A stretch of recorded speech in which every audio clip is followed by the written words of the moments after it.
What's going on, everybody? Welcome back. Welcome in, welcome back.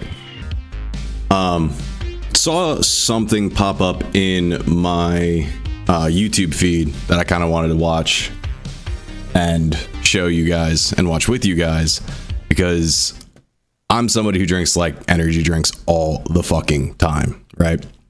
And having this pop up while I was at work, sitting there sipping on a Monster, had me kind of looking at it funny. I haven't looked at it yet. I want to watch it through with you guys, but this is what energy drinks do to the body by the Institute of Human Anatomy on YouTube. Flame, what's going on, brother? Welcome in.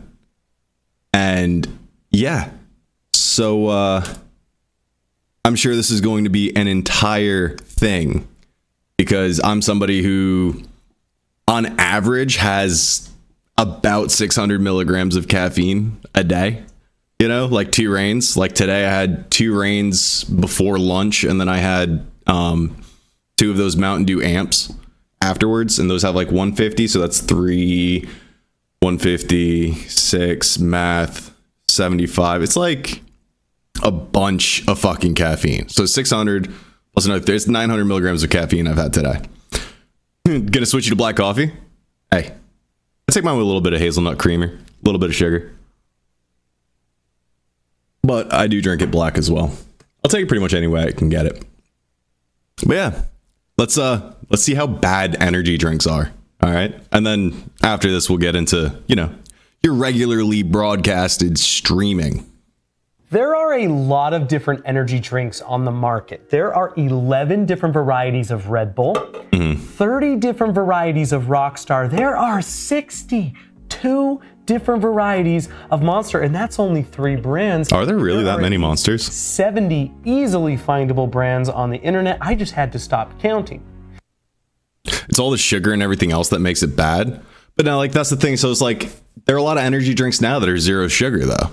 So even though the sugar does make them bad, like, there's got to be other stuff in them, right? That, like, isn't good for you.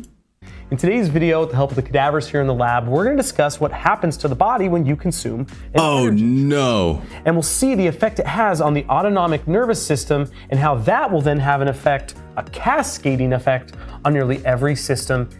Okay, I didn't think he was going to be looking into, like, actual, like, cadavers. All right. I'm immediately regretting pulling this up, because, like, I live off of these fucking things. Leave me in my idiotic bliss, dude. Absolutely. Exactly. In the human body. Exactly. It's going to be an energetic one. Let's do this.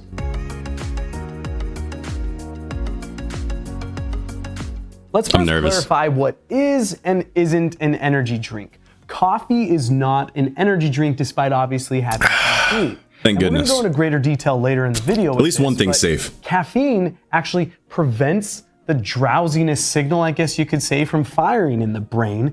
It doesn't actually provide you with chemical energy. Okay. Soda, I guess, could kind of classify as an energy drink, simply because it has glucose, which is a simple carbohydrate, and glucose is used to actually make chemical energy. But if we are classifying an energy drink as a liquid beverage that has sugar in it, milk would qualify as an energy drink. And I don't know about you, but I don't feel like running a 5K. Oh, no, I mean, I guess, yeah, there's natural sugars in milk, right? It had me sitting there thinking it's like just regular milk has sugar in it, but yeah, that would make sense. After pounding a glass of whole milk. So I hate to be this guy, right? According to Merriam-Webster's dictionary, an energy drink I should play encouraging, maybe. A carbonated beverage that contains caffeine and other ingredients such as taurine and ginseng, and is intended to increase the drinker's energy. So for our purposes today, I'm going to consider an energy drink Monster, taurine, Rockstar, Red Bull, ginseng, caffeine, you see all that good stuff in front of you. Now, it's also important to mention that this video isn't meant to demonize any particular drink or brand. Honestly, there's nothing really inherently wrong with most energy drinks, but too much of a good thing will become a bad thing, no matter how good or essential that thing may have been in the first place. Unfortunately. The problem with many energy drinks is the quantity of caffeine, sugar, and other ingredients. So one thing is, after I'd moved up here, I got to see a new doctor. I told him how much caffeine I drink on a daily basis, and although he hadn't said anything directly, the way his eyes went like really fucking wide and was just like, okay, makes me think that it's like highly abnormal. Like what's a normal amount of caffeine a normal person consumes in a day? Like an average American. I drank a ton like you, caused gout to flare up in your mid-30s. Listen, we're soldiers, dude. Hey, I'm not denying it, okay? I am just wondering, like, I know it's high, but how high is like 600 to 900 milligrams a day? And then when you stack the effects of those substances onto one another, there can be some serious risks associated with them depending on a variety of factors. So if we instead look at energy drinks as something to be consumed. Yeah, but I mean, like that just goes into effect with anything you stack together. You know, if you stack medications and alcohol and caffeine, like whenever you mix two different kinds of drugs, you have a chance of multiplying their effects. Average is probably a coffee or two and an energy drink, 400 milligrams. Okay, that's not too bad. It's not too crazy. Consumed periodically from time to time. Let's say to get you through a day's work after a long night with I need a max of 8 cups. Or maybe roughly. To find the motivation to go to the gym on a day that you just don't want to work. Just fill in the blank. I don't know that should bother us all that much. Caffeine in itself is not bad. Good. Too much caffeine can be very bad for you. But how much is too much? Despite what the internet will tell you, in and of itself is not bad, but too much sugar can be very, very bad for you. How much is too much depends no bad. on the Donut good. The individual partaking it. This is important to understand that toxicity and health consequences on the whole are about the dose, not about the substance itself. The problem as I see it with energy drinks really comes down to the quantity, frequency, and timing with which they're consumed, as well as the demographics that are most likely to consume them. But if you're the type of person that can have an energy drink, I'm feeling really fucking called out right now, all right? Like, why do they have to go straight for the gamers? This man's about to call me out 110%, like straight to the gamers. Every once in a while, again, I don't really see a big problem with that, generally speaking. But if you're eating a ton of highly processed foods, not exercising, or have other serious... Don't worry, next to the military, guys. Adding even one energy drink honestly may just compound the problems you already have. In my mind, the questions we really need to be asking ourselves are things like, should children and teenagers be having energy drinks at all? I mean, my energy drink consumption, I think my first Red Bull was in like 2nd grade. I was 7. I didn't drink them regularly at that time, but I think in like 9th grade, I started drinking Monsters, like at least 2 a day from the beginning of high school through like now. And it hasn't always been Monster, but you know, I've been heavily relying on caffeine for about half of my life. Should pre-diabetics, hypoglycemics, or anyone who suffers from metabolic syndrome be having energy drinks at all? Should those who lead a sedentary lifestyle? Right, you see where I'm going with this. I think we can have more focused and nuanced questions that we're asking instead of just broadly saying, are energy drinks bad for us? Are energy drinks the root of all of my fucking problems? Now, before we see what happens to the body when you consume an energy drink, I think this is a good time to discuss the sponsor of today's video, AG1. AG1 has been sponsoring our channel for a little over a year and a half now, and their new it's the army, right? It's the army. It couldn't be my doing, right? Because if it was my doing, then that would be my fault. I don't like that. I don't like the sound of that. I believe in it that much. AG1 is comprehensive daily nutrition. It's made up of 75 high-quality, whole food-sourced ingredients, which includes vitamins, minerals, superfoods, probiotics, and adaptogens. And I want to be clear here. You know, energy drinks have the inverse effect on ADHD. Yeah, it's the same reason why they prescribe stimulants for it. Though they're mutually exclusive. I personally use AG1 as a replacement for my daily. And to be completely honest with you though, when I do have my my Adderall prescription, I consume considerably less caffeine. Like my caffeine consumption goes from like 600 to 900 milligrams a day down to like 150, maybe 300. Like I might have one Reign or like a Monster or a cup of coffee, you know, but like if I'm taking my Adderall plus the energy drinks, hey, I start getting like heart palpitations. I start getting like the shakes, cold sweats. I'm like, dude, I'm going to have a heart attack, and that's not good. Not old enough for a heart attack yet.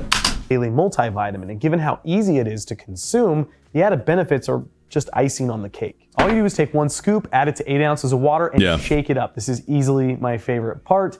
Take a drink, and then you're just going to carry on with your day. Look, it can't be good, man. It can't be good.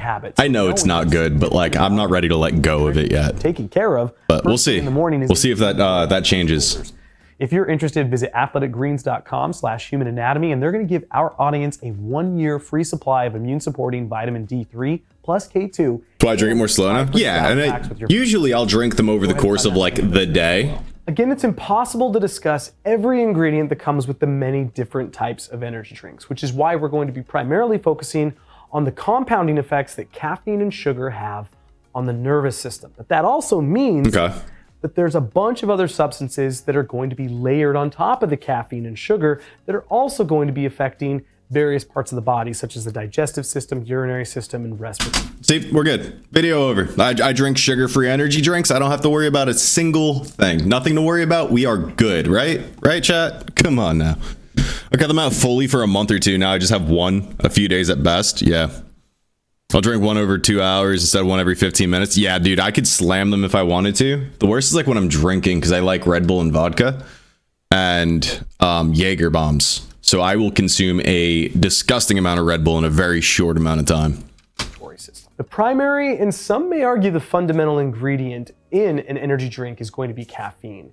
Now, the exact amount of caffeine varies actually quite widely depending on the drink itself, but many of them will add an additional source of caffeine in the form of guarana extract, which has twice the concentration of a coffee bean. When caffeine is consumed, it blocks adenosine receptors in the brain. So what you're looking at here is a right hemisphere of the human brain. So this highly folded portion is going to be the cerebrum. See, I need that many wrinkles in my brain. More wrinkles, more better. Smooth brain, smooth gamer. Slow is smooth, smooth is fast. Or something like that. Down here is what's known as the cerebellum. Then if I flip it over, you can see the brainstem as it transitions into a central core of the brain, which we actually call the diencephalon. But adenosine receptors are proteins that are going to be found all throughout the brain, all throughout. Remember, people, we are all just slabs of jelly piloting bone and meat mechs with electricity. Never forget that. The cells inside of the brain, and the molecule adenosine is what smooth is better, much better. Smoother is softer.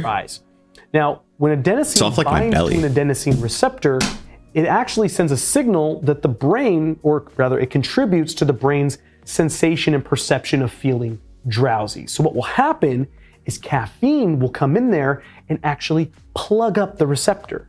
Right? It fits into the receptor, but it doesn't activate it. And by not activating it, the brain doesn't receive that drowsy signal. And so you then are feeling left feeling, I should say, energized, despite not actually being given any energy. You just don't feel drowsy. But here's the problem.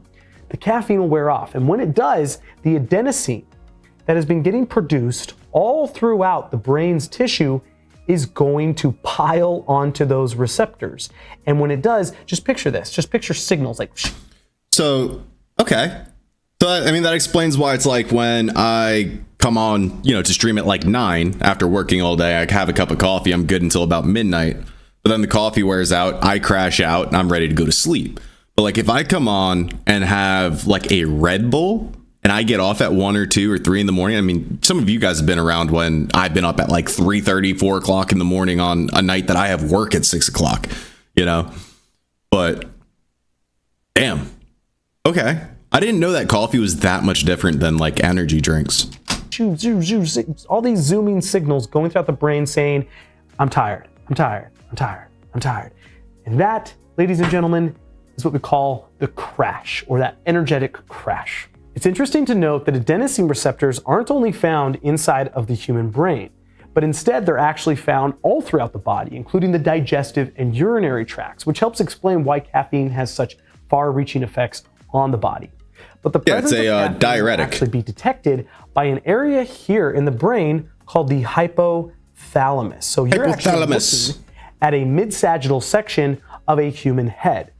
But the hypothalamus... I just realized that is an entire human head cut in half. And like my wife wants me to go to nursing school, and I've been thinking about it. And like I'm okay with like dead people and stuff, but like cadavers kind of fucking messes with me. Like just the idea of donating your body to science, like that was a person. That was a person that was like, you know what? I want to be in a like university freezer for the rest of forever. Like how old do you think that cadaver is? Like how long do you think he's been there? Is almost like the bridge between the nervous system and the endocrine system. And what it does, it actually does a lot of different things, but for our purposes, it's going to be involved in homeostasis, which is essentially a baseline for the human body that you are either deviating from or coming towards. So you think like body temperature, right? No one's really ever sitting and coasting at perfect normal body temp. You're either going above or you're going below, or if you do hit it, it's very temporary. But the point is, there is a baseline, and the hypothalamus is more or less trying to figure out how do we get to that, or when should we go away from it. But it will actually detect caffeine. And when it detects the caffeine, that's when it will communicate to this structure right here known as the pituitary gland. And it will tell the pituitary gland to start, or it's really to communicate with the adrenal glands and to start producing epinephrine and norepinephrine, that's what they put in an EpiPen, know as adrenaline or noradrenaline. Let's now discuss sugar. But wait. An EpiPen's literally just an adrenaline shot? Are you guys kidding me? Like my sister had allergies growing up, so we always had one in the house because she was allergic to berries. But like, I had no idea epinephrine was literally just adrenaline. That's fucking crazy. To be fair, many energy drinks don't come with sugar and instead come with artificial sweeteners. However, many of those artificial sweeteners will still have some kind of effect on the same structures and pathways we're about to discuss, although that effect does definitely seem to be more limited. However, the artificial sweetener sucralose doesn't seem to have really any direct effect on the brain, but instead will affect the pancreas and overall insulin sensitivity. Researchers have found that consuming glucose up to 10 days after sucralose can actually decrease insulin sensitivity and have an effect on overall glucose metabolism. And it has been shown to have an effect on the brain's ability to perceive sweetness. But let's say it does have sugar. The sugar will be detected by taste cells here on the surface of the tongue as well as on the surface of the epiglottis, this cartilaginous flap that helps protect the airway during swallowing. But that will then relay the information to the brain. We can actually see a portion of the brain hiding behind this thick connective tissue. So your throat can detect that? Now, deep in the brain is going to be a structure known as the striatum, and unfortunately we can't see that here in any of the dissections we have in the lab. But the striatum belongs to a larger set of structures known as the basal ganglia. And the striatum, if this wasn't enough, can be further broken down into what's known as the nucleus accumbens, as well as the olfactory tubercle. Now, the striatum is involved in the reward system of the body, and dopamine plays an enormous role in that processing. Dopamine is a neurotransmitter and a neuromodulator that's involved in a wide variety of functions. In fact, we can and should make an entire video on dopamine alone. But for our purposes today, you can think of dopamine being involved in pleasure, joy, and just overall sense of euphoria, which is... Where has the dopamine gone? Somebody tell me. I could use buckets of dopamine right now. Is exactly what you get when you take a bite of something very sugary. Sugar is also broken down in the liver into glucose and fructose, and that fructose can be then converted into fat and stored directly in the liver. Every time I hear like glucose, glucose, fructose, like all of that. I just remember that Nickelodeon like anti-sugar smear campaign and all the commercials, like anything that rhymes with gross. Liver, or the glucose can be stored in the form of glycogen, again, directly in the liver. Or the glucose and fat can be put into the bloodstream and then be used as fuel sources for other cells, or they can also be stored in adipose tissue throughout the body. But before the sugar even gets to the liver, it's actually, or can be broken down by bacteria in the digestive system. And this is really, really interesting because recent data has shown an association between sugar metabolization from those bacteria and metabolic syndrome, and get this, neurodegenerative disorders such as Alzheimer's. It's possible that the gut bacteria can actually influence the brain through the peripheral nervous system through the byproducts of sugar metabolism. Now, to be clear, there is a ton of work that still needs to be done on this to figure out the exact relationship, mechanism of action, the exact circumstances in which this happens. So I don't want you to go grab your pitchfork as of yet and come for sugar, although I'm sure the comment. That's it. Get the torches, everybody. Sugar causes Alzheimer's. Confirmed. You heard it here first, folks. Comment section is filled with people who've had their pitchforks ready for a while, and some of them who have already, used it a few times. Just understand that when we do figure out exactly how this works, it's likely going to be very conditional and circumstantial. And it's not as though sugar is ready to be demonized and said like, it's always bad all the time, no matter what. But I will admit, sugar becomes far more suspect as the days go by. Let's now have a discussion around what's known as the autonomic nervous system, which you can think of as the automatic nervous system. Now, this isn't the best analogy. I'm not a software or computer engineer, but I like to think of it as the software to the nervous system's hardware. And what I mean by that is, say, like the brain, the spinal cord, the nerves, those are the hardware, right? That's the physical nervous system. This would be kind of like a program running in the background. It's probably not the best analogy, but at least it works for me. Now, it can be further subdivided into what's known as the sympathetic nervous system and the parasympathetic nervous system.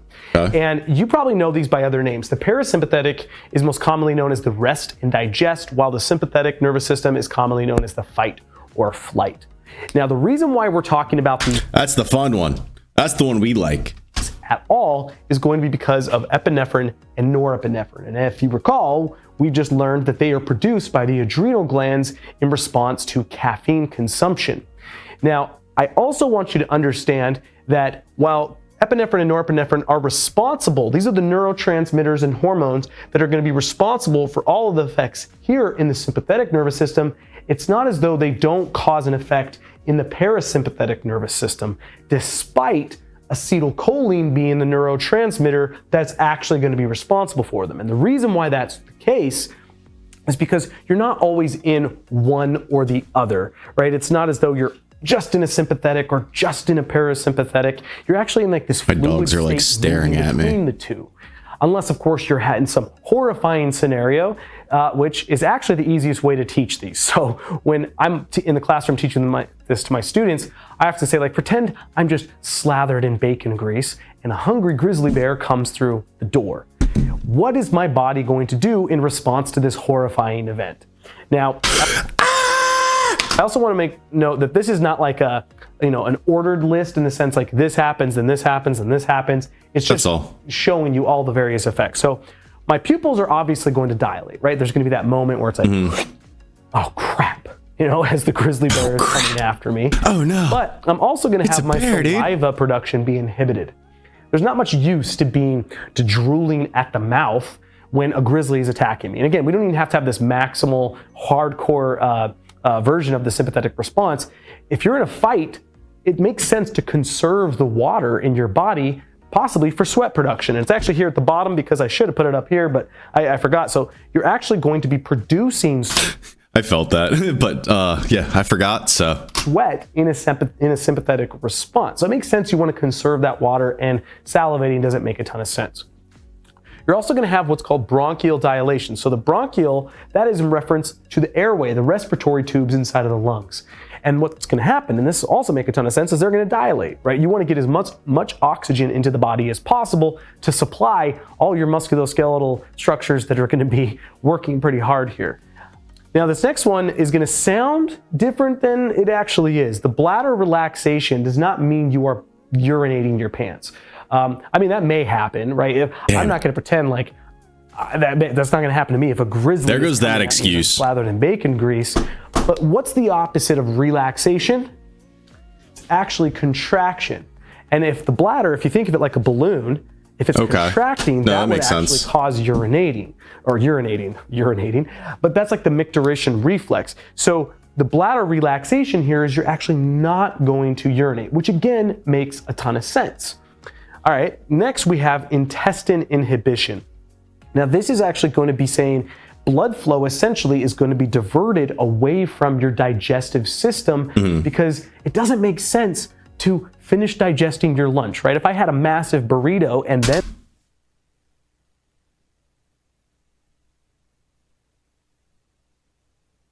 Crib.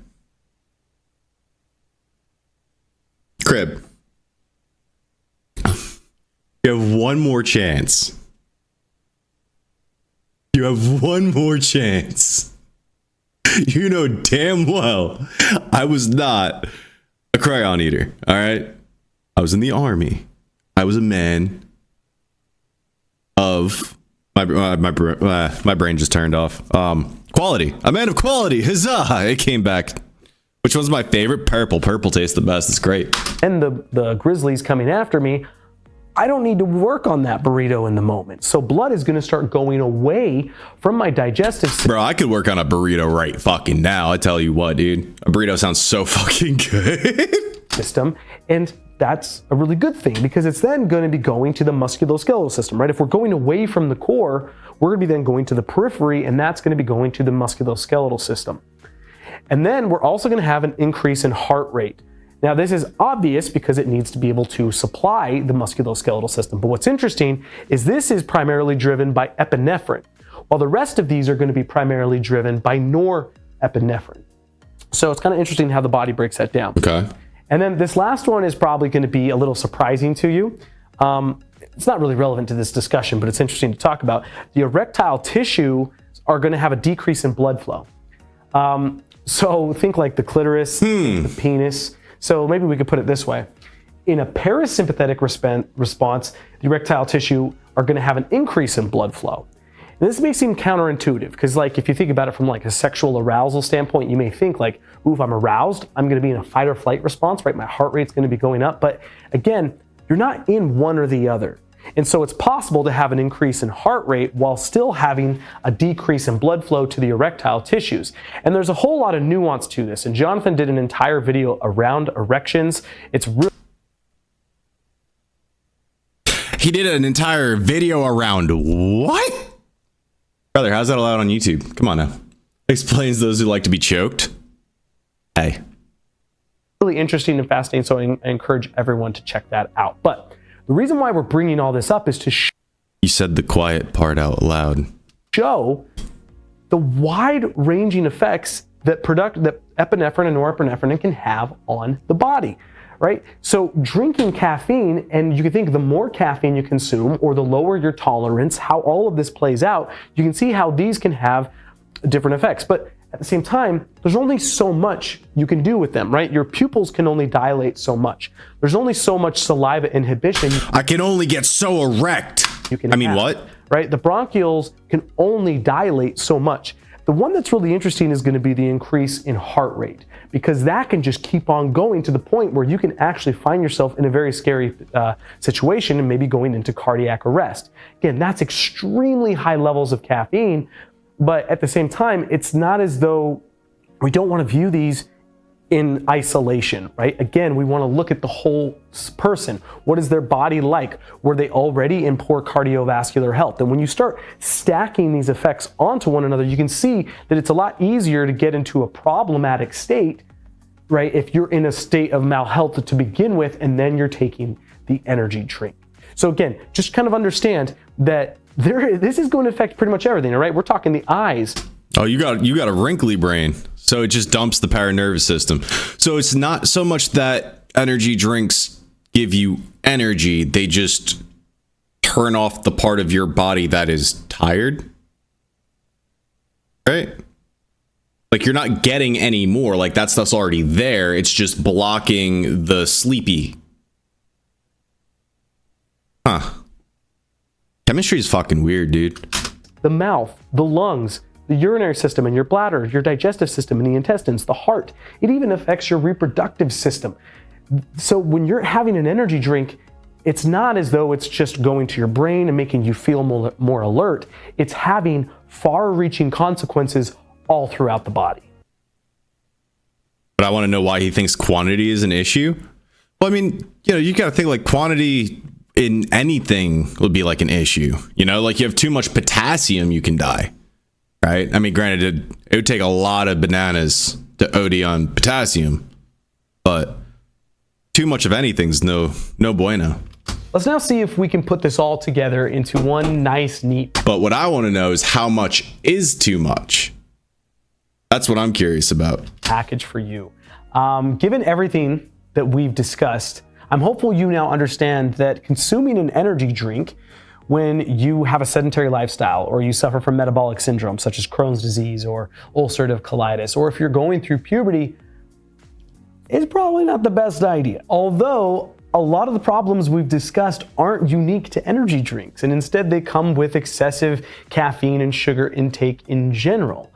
However, energy drinks are easy to find, purchase, consume, and they come with high amounts of caffeine, sugar, artificial sweeteners, and other substances, and all those substances, they get stacked on top of each other, or at least their effects do, and in my mind, that sets you up for some substantial risk. And I haven't even touched on the potential dependency-related aspects of consuming energy drinks. Me? Addicted? Contraband? An addict? No, I would never be one of those, right, chat? I myself was dependent upon them in my early 20s. My go-to was Monster. I used to drink 2 or 3 of these per day. And I loved them. Like even now, just holding the can, like I can start to feel, like a desire just starting to. The voices. The man is the monster's speaking to him. Through to open this thing and to drink it right now. But I haven't had it since I decided to quit. And I decided to quit because I remember I found myself in a situation where I couldn't have my Monster. And I started to have all the telltale signs of dependency. I started sweating. I started feeling anxious and panicked.